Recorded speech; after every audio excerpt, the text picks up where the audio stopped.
بسم اللہ الرحمن الرحیم نحمدہ ونصلی علی رسولہ الکریم۔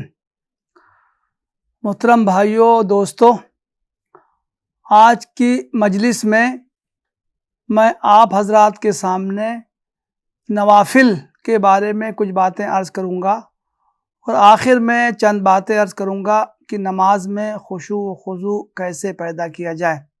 دین میں نماز کی جو اہمیت ہے اس سے ہم سب اچھی طرح واقف ہیں۔ آدمی ایمان کا اظہار کرتا ہے، اس کے چند منٹ کے بعد ہی اس کے ایمان کی آزمائش ہو جاتی۔ اذان ہوئی، مؤذن نے پکارا حی علی الصلاۃ، فوراً ہر مسلمان کی، ہر اس شخص کی جو اپنے ایمان کا دعویٰ کرتا ہے، اس کی آزمائش ہو جاتی ہے کہ وہ اس کے قدم مسجد کی طرف اٹھ جاتے ہیں یا نہیں، اس کے قدم مؤذن کی پکار پر اٹھتے ہیں یا نہیں، وہ نماز کی تیاری فوراً شروع کر دیتا ہے یا نہیں۔ چنانچہ ایک حدیث میں ہے کہ اللہ کے رسول صلی اللہ علیہ وسلم سے سوال کیا گیا کہ سب سے افضل عمل کون ہے؟ اللہ کے رسول صلی اللہ علیہ وسلم نے ارشاد فرمایا الصلاۃ لوقتہا، نماز کو اس کے وقت پر ادا کیا جائے۔ دوسری روایت میں ہے الصلاۃ لاول وقتہا، نماز کو اول وقت میں ادا کرنے کی کوشش کی جائے۔ نماز کا وقت ہو گیا، آدمی اپنے کام میں مشغول رہا کہ جب یہ کام پورا کر لیں گے تب نماز پڑھ لیں گے، ٹال مٹول سے اس نے کام لیا، یہاں تک کہ جب وقت ختم ہونے والا ہوا تب جا کے اس نے جلدی جلدی نماز پڑھ لی۔ اس کو تو حدیث میں منافقین کی نماز کہا گیا ہے کہ منافق کی عادت ہوتی ہے کہ وہ نماز کا وقت ہو جانے کے باوجود بھی وہ ٹالتا ہے یہاں تک کہ جب دیکھتا ہے کہ اب تو وقت تنگ ہوا جا رہا ہے تب وہ جلدی جلدی نماز پوری کر لیتا ہے۔ حدیث میں اس کو مرغ کے عمل سے تشبیہ دی گئی ہے، نقر عربان، کہ جب عصر کا وقت ہے نماز نہیں پڑھی اس نے، یہاں تک کہ جب دیکھا کہ سورج تو درد ہونے لگا ہے تو اس نے مرغ کی طرح 4 ٹھونگے مان لی۔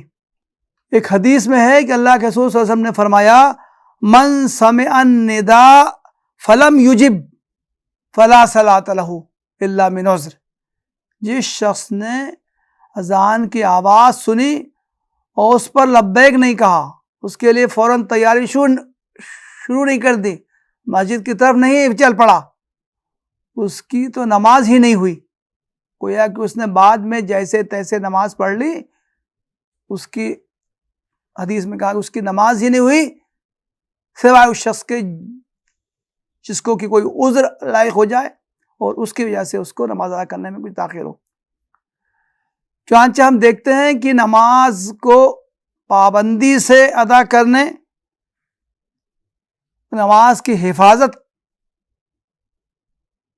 کرنے پر بہت زیادہ زور دیا گیا ہے، قرآن کریم میں بھی اور احادیث نبوی میں بھی۔ اللہ تعالیٰ کا ارشاد ہے حافظوا علی الصلوات والصلاۃ الوسطی وقوموا للہ قانتین، نمازوں کی حفاظت کرو اور خاص طور سے درمیانی نماز کی۔ مفسرین نے درمیانی نماز کا مطلب عصر کی نماز بتایا ہے، اور بعض مفسرین نے تو کہا ہے کہ ہر نماز، اس سے مراد ہر نماز، گویا کہ اس میں نماز کی حفاظت کا تاکیدی حکم دیا گیا ہے۔ قرآن کریم میں متعدد مقامات پر اہل ایمان کے جو اوصاف بیان کیے گئے ہیں اس میں ایک وصف یہ بیان کیا گیا ہے کہ وہ اپنی نمازوں کی حفاظت کرتے ہیں۔ والذین هم علی صلواتہم یحافظون، سورہ المومنون کی آیت ہے کہ اس سورت کے آغاز ہی میں اہل ایمان کے بہت سے اوصاف بیان کیے گئے ہیں، اس میں 2 اوصاف نماز کے بارے میں ہیں۔ اس آدمی کہا گیا کہ وہ یہ ایمان لانے والے تو وہ ہیں جو برابر اپنی نمازوں کی حفاظت کرتے ہیں۔ نمازوں کی حفاظت کا مطلب ہی ہے کہ نماز کو جس طرح ادا کرنا ہے، جس وقت ادا کرنا ہے، جس طرح ادا کرنا ہے، اس طرح وہ اس کو صحیح کما کو اس کو ادا کرے۔ دین کے تمام اعمال کی بنیادی طور پر دو قسمیں کی گئیں، ایک فرض، دوسرے نفل۔ ٹھیک اسی طرح کی تقسیم نمازوں کے بارے میں بھی، کچھ نمازیں فرض کی گئی ہیں اور کچھ نمازیں جو فرض نہیں ہیں لیکن ان کی تاکید کا حکم دیا گیا ہے۔ فرض نمازیں جیسا کہ ہم سب جانتے ہیں وہ 5 نمازیں ہیں، الصلوات الخمس، فجر، ظہر، عصر، مغرب، عشاء، 5 نمازیں دن رات میں مسلمان پر فرض کی گئیں۔ ان 5 نمازوں کی ادائیگی میں وہ کوتاہی کرے گا تو وہ گناہگار ہوگا، اس کی پکڑ ہوگی، اسے بازپرس کی جائے گی۔ چنانچہ حدیث میں تو آتا ہے کہ قیامت میں تو بندے سے سب سے پہلے جس عمل کی بازپرس کی جائے گی وہ نماز کی ہوگی۔ جو نمازیں فرض کے علاوہ جو اور نمازیں ہیں جن کو کہ نفل کہا جاتا ہے، اس کی بازپرس نہیں ہوگی۔ نوافل کی ادائیگی کی بھی تاکید کی گئی ہے، اس کی ترغیب دی گئی ہے، لیکن اگر نوافل کی ادائیگی میں کسی بندے سے کوئی کوتاہی ہو جائے تو اس سے گناہ لازم نہیں ہوگا۔ ایک حدیث سے اس کی وضاحت ہوتی ہے فرض اور نفل کی۔ ایک صحابی بیان کرتے ہیں کہ ایک شخص نجد کے علاقے کا ایک بدو اللہ کے رسول صلی اللہ علیہ وسلم کی خدمت میں حاضر ہوا، بال اس کے بکھرے ہوئے تھے، وہ آہستہ آہستہ کچھ بول رہا تھا لیکن اس کی آواز صاف سنائی نہیں دے رہی تھی۔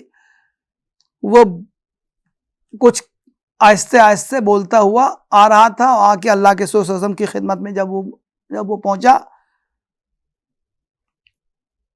تو اس نے اسلام کے بارے میں اللہ کے رسول صلی اللہ علیہ وسلم سے سوال کیا، اسلام کیا؟ آپ بتائیے کہ اسلام میں کیا کیا باتیں شامل ہیں؟ اللہ کے رسول صلی اللہ علیہ وسلم نے فرمایا 5 صلوات فی الیوم واللیلہ، 5 نمازیں ہیں وہ دن اور رات پر تم پر فرض ہیں۔ اس نے کہا کیا اس کے علاوہ اور میرے اوپر کوئی چیز لازم نہیں ہے؟ اللہ کے رسول صلی اللہ علیہ وسلم نے فرمایا نہیں، الا ان تطوع، فرض تو صرف یہی ہے، تم اس کے علاوہ جو کچھ بطور نفل پڑھو تو اچھا ہے، وہ تمہارے ذمہ لازم نہیں۔ پھر آپ نے فرمایا وصیام شہر رمضان، رمضان کے مہینوں کے روزے بھی یہ فرض ہے۔ اس نے کہا بس اس کے علاوہ اور کوئی روزے نہیں؟ اللہ کے رسول نے فرمایا لا الا ان تطوع، ہاں بس اتنے ہی روزے فرض ہیں، اس کے علاوہ تم نفل رکھ سکتے ہو۔ اسی طرح اللہ صلی اللہ علیہ وسلم نے زکوٰۃ کا بھی تذکرہ کیا۔ اس نے پھر یہی سوال کیا کہ بس زکوٰۃ فرض ہے؟ اللہ صلی اللہ علیہ وسلم نے فرمایا لا، کیا میرے علاوہ اس پر اور کچھ فرض نہیں؟ اللہ صلی اللہ علیہ وسلم لا الا ان تطوع، ہاں اور کچھ فرض نہیں، تم اس کے علاوہ نفل تو کر سکتے ہو۔ حدیث میں ہے کہ وہ شخص جب واپس پلٹا تو وہ کہنے لگا واللہ لا ازید علی ھذا ولا انقص منہ، اللہ کی قسم میں تو بس اتنا جو اللہ کے رسول صلی اللہ علیہ وسلم نے جتنا بتایا اتنے ہی پہ عمل کروں گا، اس پر میں نہ کچھ اضافہ کروں گا نہ اس میں کچھ کمی کروں گا۔ اللہ کے رسول صلی اللہ علیہ وسلم نے فرمایا افلح ان صدق، اگر یہ بندہ جو ہے اپنی بات میں سچا ہے، جو کا تو اسی پر عمل کرے گا جو کچھ کہہ رہا ہے تو وہ کامیاب ہو گیا۔ یہ حدیث بخاری، مسلم اور حدیث کی دوسری کتابوں میں آئی۔ اس حدیث سے فرض اور نفل کا فرق واضح ہو جاتا ہے۔ فرض لازم ہے، اس کی ادائیگی انسان کے ذمے ہے، اگر وہ اس میں کوتاہی کرے گا تو وہ گناہگار ہوگا، اس کی بازپرس ہوگی، اس کو سزا دی جائے گی۔ لیکن اس کے علاوہ جو کچھ آدمی کرے گا اس کی حیثیت تطوع کی ہے، نفل کی ہے، اس کے غیر معمولی فوائد حاصل ہوں گے۔ ان فوائد کا تذکرہ بعض احادیث میں کیا گیا ہے۔ نوافل کا سب سے بڑا فائدہ یہ ہے کہ اس سے اللہ تعالیٰ کا تقرب حاصل ہوتا ہے، اللہ تعالیٰ کی محبت حاصل ہوتی ہے۔ انسان اللہ تعالیٰ سے قریب ہوتا ہے. آخر ہم میں سے کون شخص ہوگا جو اللہ تعالیٰ کا قرب حاصل کرنا نہیں چاہے گا؟ ہم میں سے کون شخص ہوگا جو اللہ تعالیٰ کی محبت کا خواہاں نہیں ہوگا؟ جو شخص جتنے نوافل پڑھے گا اتنا ہی زیادہ اس کو اللہ تعالیٰ کا تقرب حاصل ہوگا، اتنا ہی زیادہ وہ اللہ تعالیٰ کی محبت سے بہرہور ہوگا. اس کا تذکرہ حضرت ابو ہریرہ رضی اللہ عنہ سے مروی ایک حدیث قدسی میں آیا ہے. اللہ کے رسول صلی اللہ علیہ وسلم نے فرمایا کہ اللہ تعالیٰ فرماتا ہے ما تقرب الی عبدی بشیء احب الی مما افترضت علیہ. میں نے بندے پر جو کچھ فرض کیا ہے اگر وہ اس پر عمل کرے گا تو اس کو میری محبت حاصل ہوگی، لیکن اگر وہ مزید محبت حاصل کرنا چاہتا ہے، مزید مجھ سے قرب حاصل کرنا چاہتا ہے تو اس کا طریقہ ہے کہ وہ نوافل انجام دے. وَمَا يَزَالُ عَبْدِي يَتَقَرَّبُ إِلَيَّ بِالنَّوَافِلِ. بندہ برابر میرا تقرب حاصل کرتا ہے، برابر میرا تقبل حاصل کرتا ہے، برابر مجھ سے اور قریب ہوتا ہے نوافل کے ذریعے.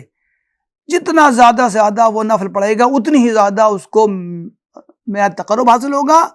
حتیٰ احبہ، یہاں تک کہ میں اس سے محبت کرنے لگتا ہوں. آگے حدیث میں ایک بہت بلیغ تعبیر استعمال کی گئی. اللہ تعالیٰ فرمائے گا فَإِذَا أَحْبَبْتُهُ كُنْتُ سَمْعُهُ الَّذِي يَسْمَعُ بِهِ. پھر جب میں اس سے محبت کرنے لگوں گا تو میں اس کا کان بن جاؤں گا جس سے وہ سنے گا. وَبَصَرُهُ الَّذِي يَبْصُرُ بِهِ. اس کی میں آنکھ بن جاؤں گا جس سے وہ دیکھے گا.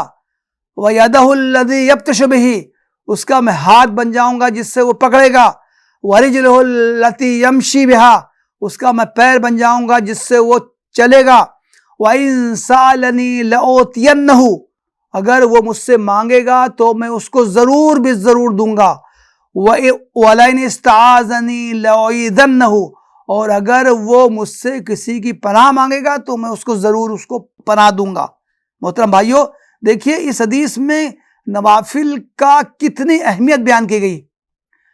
نوافل کے ذریعے اللہ تعالیٰ کا زیادہ سے زیادہ تقرب حاصل کیا جاتا ہے. نوافل کے ذریعے اللہ تعالیٰ کے زیادہ سے زیادہ محبت حاصل کرتے ہیں. اس محبت میں مبالغہ کو کتنے بلیغ انداز میں تعبیر کیا گیا ہے کہ بندہ اللہ تعالیٰ بندے کا کان بن جاتا ہے، آنکھ بن جاتا ہے، ہاتھ بن جاتا ہے، پیر بن جاتا ہے. اس کا مطلب ہے کہ دوئی مٹ جاتی. نوافل کا دوسرا فائدہ ہے کہ اس سے فرائض میں جو کوتاہی ہوتی ہے اس کی تلافی ہوتی. ہمیں سے کون شخص ہے جو یہ کہے کہ میں فرض بالکل آئیڈیل طریقے سے انجام دیتا ہوں، میں فرائض نمازیں جو پڑھتا ہوں وہ اپنے اعلیٰ ترین معیار پر ہوتی. کوئی شخص اس کا دعویٰ نہیں کر سکتا. حدیث میں کہا گیا ہے کہ نوافل کے ذریعے فرائض میں جو کوتاہی ہوتی ہے اس کی تلافی ہوتی. ایک حدیث میں ہے اللہ کے رسول صلی اللہ علیہ وسلم فرماتے ہیں ان اول ما يحاسب الناس بیوم القیامہ من اعمال الصلاۃ. لوگوں سب سے پہلے جن چیزوں کا حساب لیا جائے گا بندوں سے وہ نماز. اللہ تعالیٰ فرشتوں کو مخاطب کر کے فرمائے گا انظروا فی صلاۃ عبدی اتمہا ام نقصہا. حدیث میں کہا گیا اللہ تعالیٰ کو ہر بات کی خبر ہے، لیکن اللہ تعالیٰ اپنے فرشتوں سے کہے گا کہ دیکھو میرے بندے کی نمازوں کو دیکھو، اس نے وہ نمازیں ٹھیک سے پڑھی ہیں یا ان میں کچھ اس سے کوتاہی رہ گئی.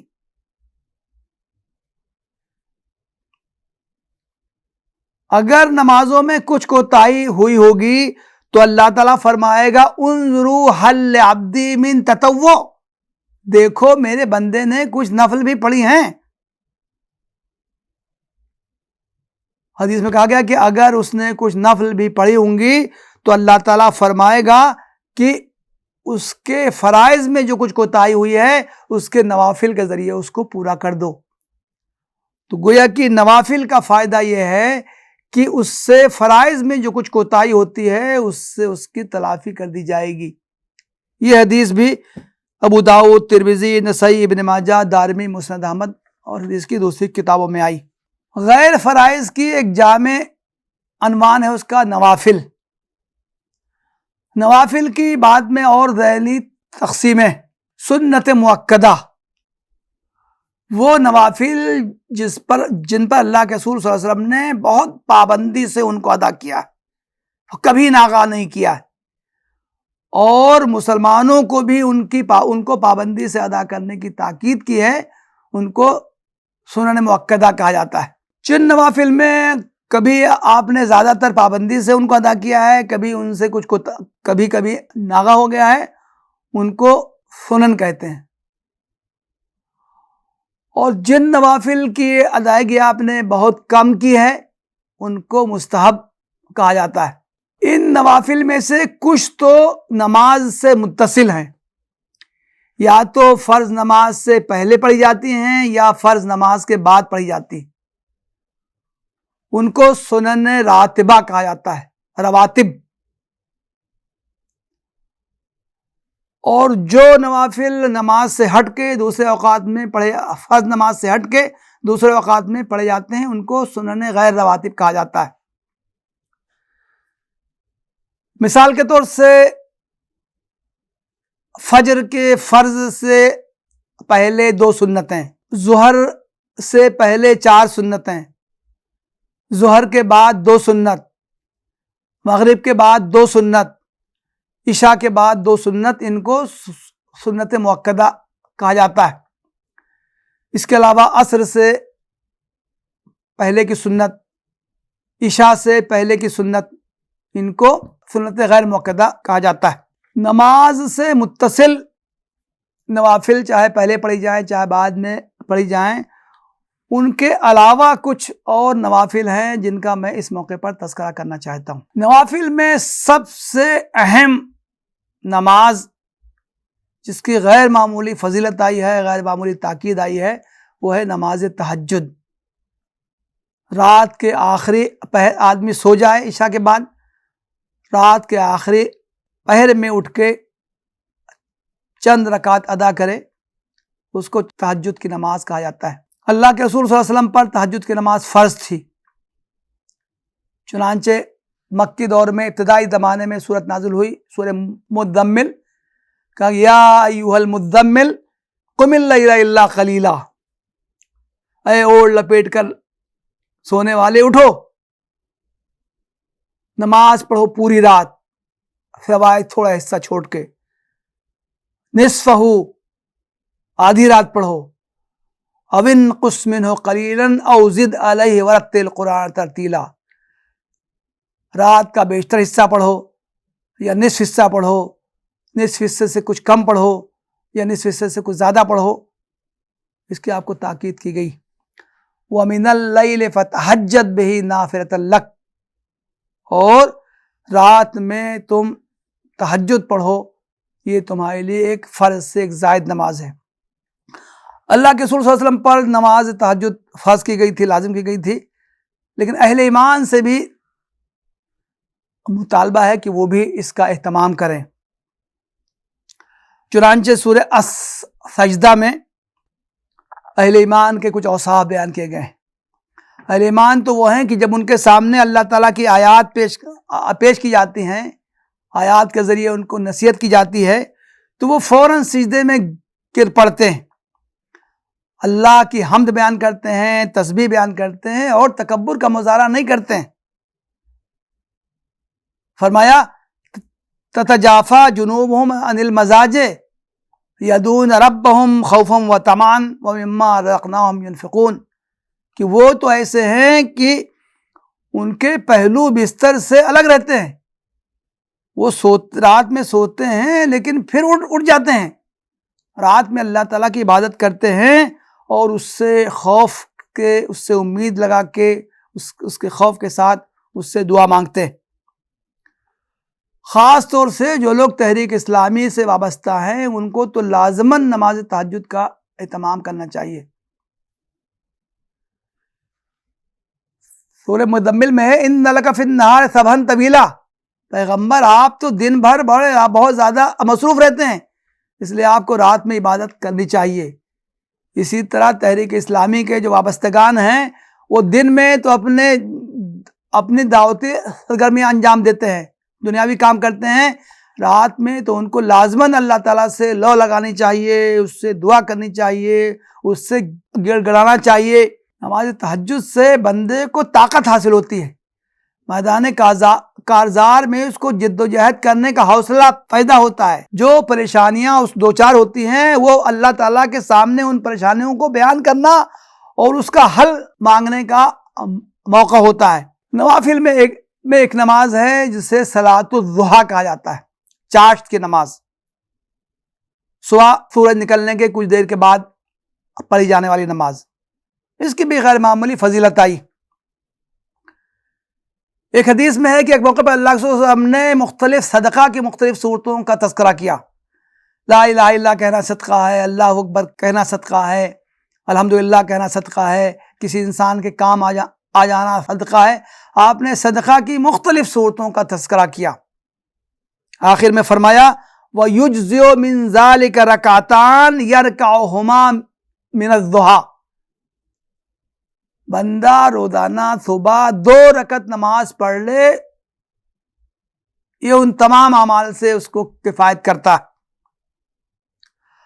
حضرت ابو ہریرہ بیان کرتے ہیں اوصانی خلیلی بثلاث، میرے محبوب، میرے خلیل، میرے جگری دوست اللہ کے رسول صلی اللہ علیہ وسلم کی طرف اشارہ کر رہے ہیں، انہوں نے مجھ کو 3 باتوں کی وصیت کی ہے، تاکید کی ہے کہ میں لازماً ان پر عمل کروں۔ اس میں سے ایک انہوں نے بتایا وَرَكَعَتَيِ الضُّحَىٰ، چاشت کی 2 رکعت نماز، چنانچہ میں ہمیشہ ان کی پابندی میں کرتا ہوں۔ ام المومنین حضرت عائشہ سے کسی نے سوال کیا کہ اللہ کے رسول صلی اللہ علیہ وسلم چاشت کی کتنی رکعتیں پڑھا کرتے تھے؟ حضرت عائشہ نے بیان کیا 4 رکعتیں پڑھا کرتے تھے۔ چنانچہ آدمی کو جو بھی توفیق ہو، 2 رکعت 4 رکعت جتنی بھی حدیث میں دونوں کا تذکرہ ہے، جتنی بھی توفیق ہو اس کو اس کی ادائیگی کرنی چاہیے۔ حدیث میں ایک صلاۃ الاوابین کا تذکرہ ہے، اسے صلاۃ الغفلہ بھی کہا گیا ہے، اس لیے کہ اس وقت لوگ غافل رہتے ہیں۔ یہ مغرب اور عشاء کے بیچ کی یہ نماز ہے جسے صلاۃ الاوابین کہا جاتا ہے۔ حدیث میں 6 رکعت کا تذکرہ آیا ہے، اس کی فضیلت بھی بیان کی گئی، اگرچہ بہت سی سندوں سے جو حدیث آئی ہے اس کو محدثین نے ضعیف قرار دیا ہے، لیکن یہ چونکہ کثرت سے یہ حدیث آئی ہے اس لیے اس سے اس کی فضیلت ثابت ہوتی۔ حدیث میں ایک اور نماز کا تذکرہ ہے جس سے ہم لوگ بہت غفلت برتتے ہیں، وہ ہے تحیۃ المسجد۔ آدمی کسی بھی وقت جب مسجد جائے، مسجد جب پہنچے تو اسے 2 رکعت نماز پڑھنے کا اہتمام کرنا چاہیے۔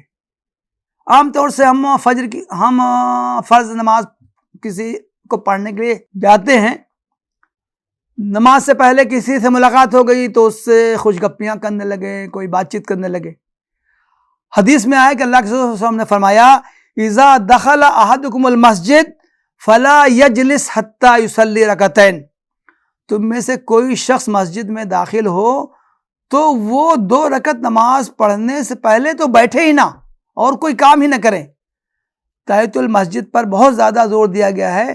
تحیۃ المسجد کی حیثیت تو اللہ کو سلام کی ہے۔ کوئی شخص کسی بڑے آدمی کے جاتا ہے فوراً وہ سلام بجا لاتا ہے۔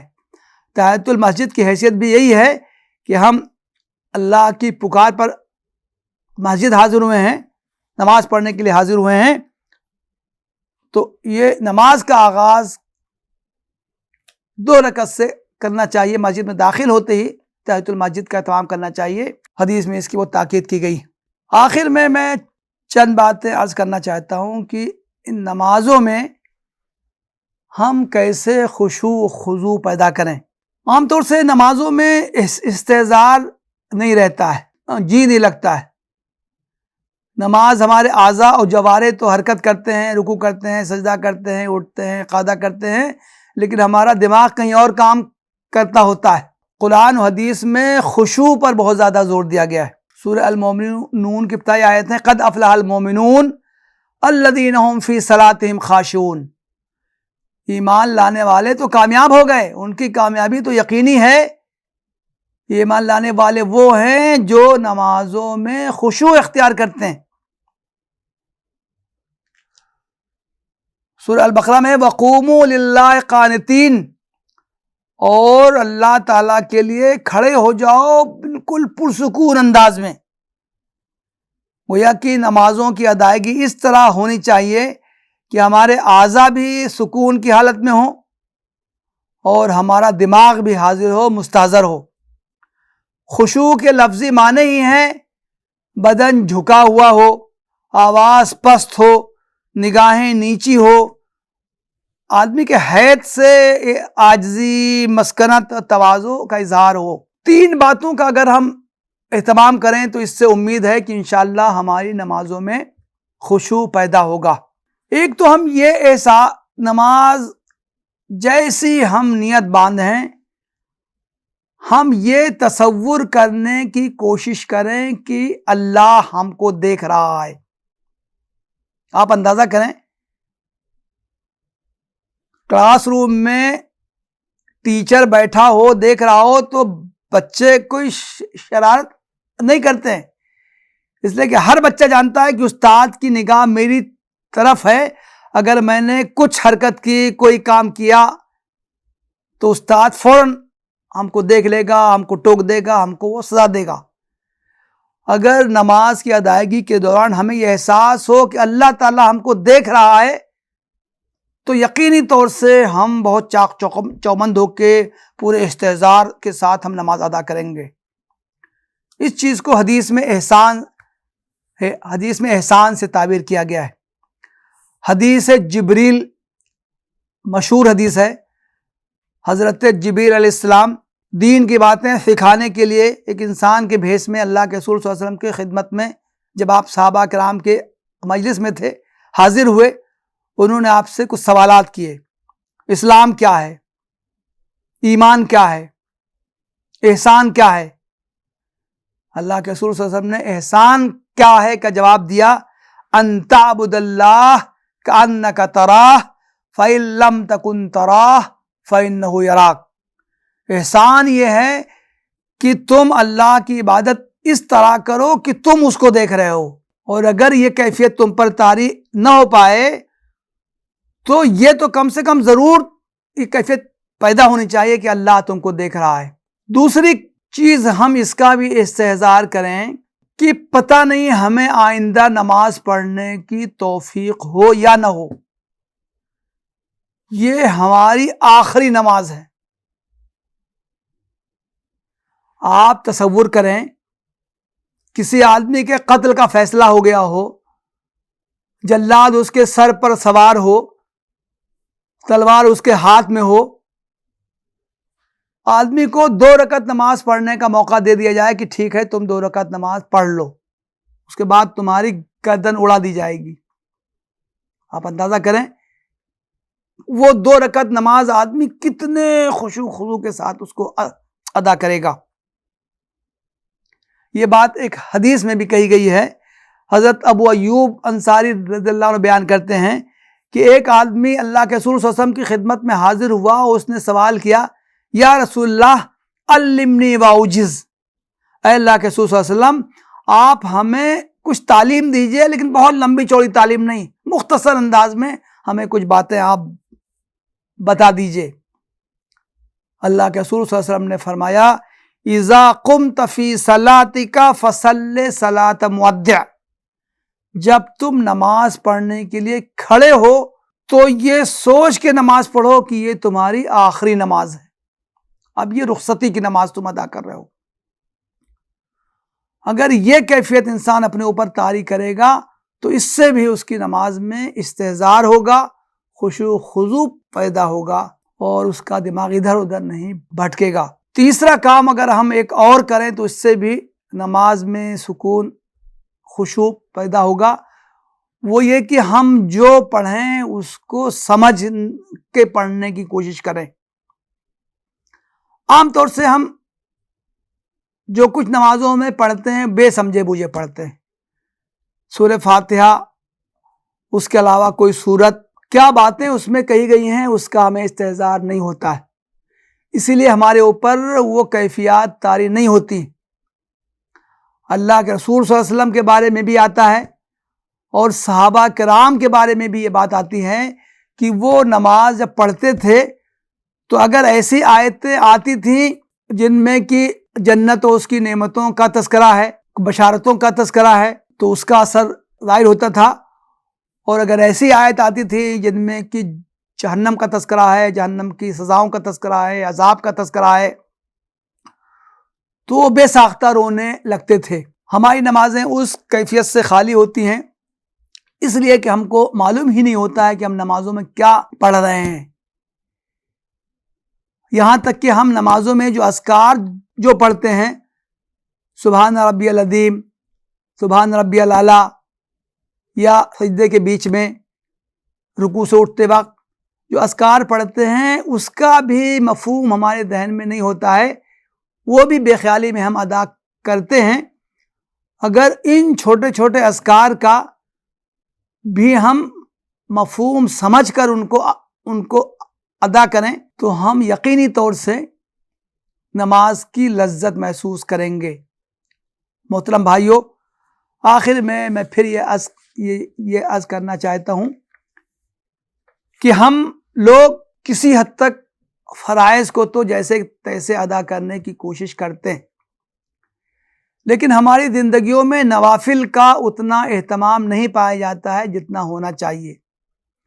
اللہ کے رسول صلی اللہ علیہ وسلم کے بارے میں تو آتا ہے کہ آپ تو اتنے کثرت سے نوافل پڑھتے تھے کہ آپ کے پیروں میں ورم پڑ جاتا تھا۔ آپ نوافل پڑھتے تھے، ایک رکعت میں پوری سورہ بقرہ جو تقریباً 2.5 پارے کی ہے، ایک رکعت میں سورہ آل عمران، لمبی لمبی صورتیں آپ ایک رکعت میں پڑھا کرتے تھے۔